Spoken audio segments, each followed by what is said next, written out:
I wanted to touch on one quick thing, and I know we're going to probably pull this as a video clip. Sure. So I still saw someone today talking about this thing like it's the flu. Right. It is not the flu. What the fuck is wrong with people? Are people living under a goddamn rock? Like, seriously? I don't know. So I just like... This is somebody on Facebook you saw kind of going in that direction. Like real, and then actually having like full blown like debates in their comment thread about how this is the fucking flu. Right. But and I was just like, I don't have time to like talk to people about this. I'm just gonna do like a video in the show talking about it. So basically what it comes down to is it's stupid because the WHO came out and called this thing the coronavirus. Well, COVID-19, yes. Well, before that. Okay, right, yeah, okay. So for the longest time, they called it the coronavirus. Yes. Well, the coronavirus is a very common term.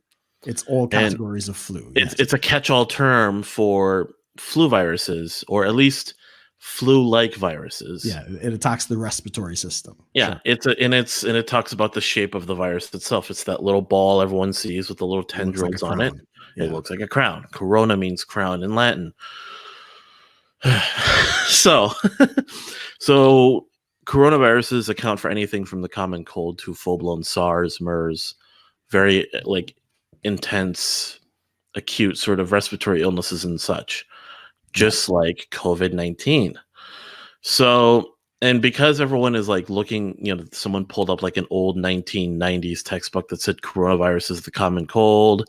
Someone found a vet technician's vaccine they use called the coronavirus vaccine, which coronaviruses typically are zoonotic, which means comes from animals. Yeah. Animals get coronaviruses all the time. Yeah, so they get people. We get one every year, which is why we need a flu shot, Yeah. But every now and then you get one like this COVID-19, which is really what it is, which is a little bit worse and really a lot worse than your common flu. Yes. So everyone that's going around saying the death rate is not that high, a lot of these things, and I'm not, and then we've talked about this too. I'm not wanting people to go into like full-blown panic, but also it's really dumb for people to go into full-blown denial and just say it's just the flu, bro. It's become a meme almost. It's just yeah it's just the flu, bro. And it's like, no. It's kind of bad. I mean, it is so ridiculous that people are still kind of going with that. But I get it. Most people are getting their information from CNN, the World Health Organization, and other Chinese funded propaganda wings of the CCP. So they don't actually know what's going on. And like, I know a couple of people that I have on my Facebook, a couple of preachers as well, that are kind of like, well, this is stupid. There's no need for all of this stuff. I'll just tell you, I have friends in Milan, in Italy, and it is a fucking horror show. Like, they're on the verge of revolution. Like, people are putting out messages like, we need to overthrow the government because they're running out of food, they're running out of supplies, etc., etc. And for the over 65s, two reports, one in Italy, and they say the same thing's happening in Spain. They're pulling the respirators from the elderly. And so I think Italy registered the largest number of deaths, 1,000 deaths yesterday. This is only the fucking beginning. Now, that, of course, assumed that China was not being honest. Now, I sent you a video earlier today of some Chinese billionaire. I guess you didn't get a chance to look at it, but the long and short of what he's saying is, I want you, because he's speaking in Chinese, so I kind of wanted you to tell me if what he's saying is actually what the translation says.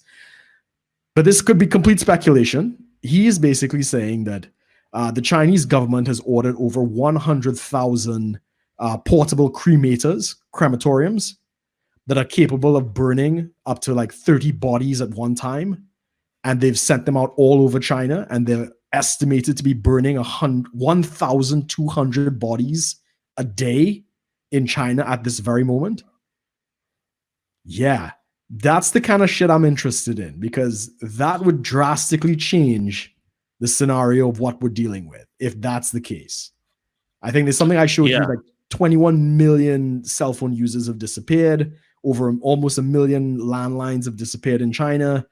We don't know what the hell is going on. And all of the estimates and the death rates are based on Chinese data so far, which is bullshit. What say you? Fuck the Chinese. China's asshole. Exactly. Donald Trump, don't trust China, asshole. I mean, do look Yeah. at that video and give me some feedback. For people interested, we could put the link to it below. I'm not saying it's true. For God, I really hope it's not true.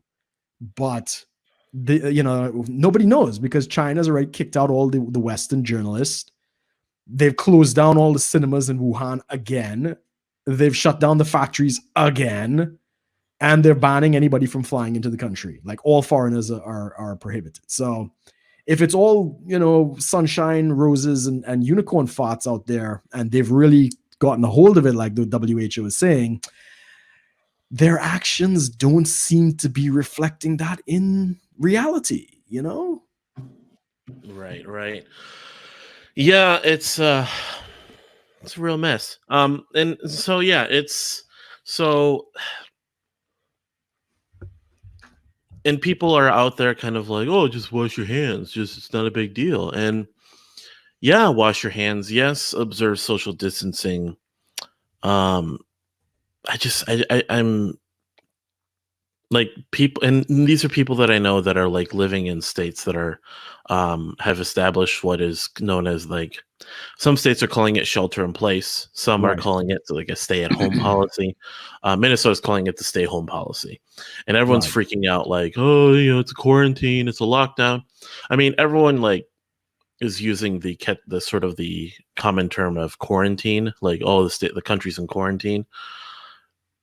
Partially true. I mean, it's not a full-blown one, like, we're not locked in our houses, but it's just, there's a lot of words that are thrown around and a lot of people are taking it in all sorts of directions.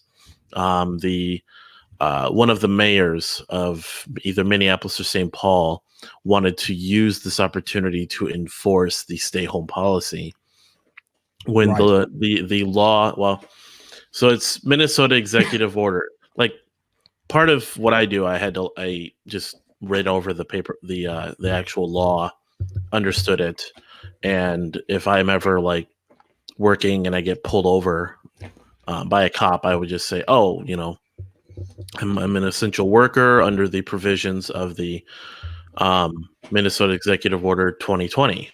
That's what it's called. That's all you got to say. Probably shouldn't say that out in public. Now every fucking buddy in Minnesota could now say that. Well, there's actual exemptions, and like, listen, you can pull it up on the internet. It has like specific rules and exemptions on it. So there's no qualification, right? You don't get like a little card, multi-pass. Well, the cops would have to like figure out, like, so if you have like a work badge, or if you have some sort of proof that you're working a job that qualifies under the exemptions. Right. Exactly. Okay. But not all cops are obviously like probably being like giving memos on this. So if a cop pulls you over and goes, why are you out? Well, I'm an essential worker. Who says? What if they say prove it? Do you have a way to prove that you're an essential worker? Yeah. Okay, just checking. I have stuff in my I can't. It's just, so I with people in my field of work, we basically all communicate a lot, and I told people, like, you can tell them about the actual executive order providing this, and you can also tell them the and it's derived from the guidelines from the Department of Homeland Security that actually tells people, like, for some reason, Homeland Security determined what is essential. Yes. Which is where these laws, these executive orders are coming from. So yeah, no, it's just, but it's funny, in Minnesota, not much is really changing since the, like, granted, there's less traffic out there. Nice. Even less right now, but you're still seeing people out and about doing different things, people are still engaging in somewhat of a normal day. Like the disruption seems still very minimal. Then again, I'm someone that's still working through this. There's a lot of people laid off at this time. Yeah. I mean, I think it's gotten better out here in the UK. I still see people driving around. I still see, we are allowed to go out in the UK. You're allowed to go for like one form of exercise, whether it's like running or taking the dog for a walk or something.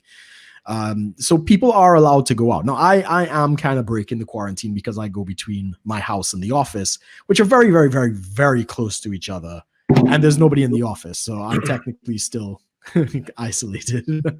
But yeah, it's definitely been a drop. And I think people are quite terrified of what's happening in Italy, where the little freedom that we do presently have, they don't have that in Italy. Like the military is on the streets in parts of Italy, and you cannot leave your house under any circumstances.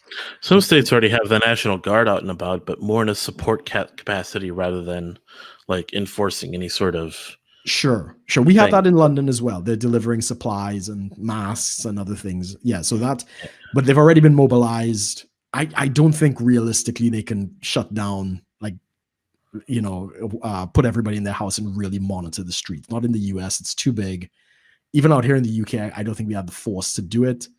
But there'll be the threat of it. They'll say, well, if you're found, you'll be £10,000 or, some kind of stupid thing to try and get people to comply.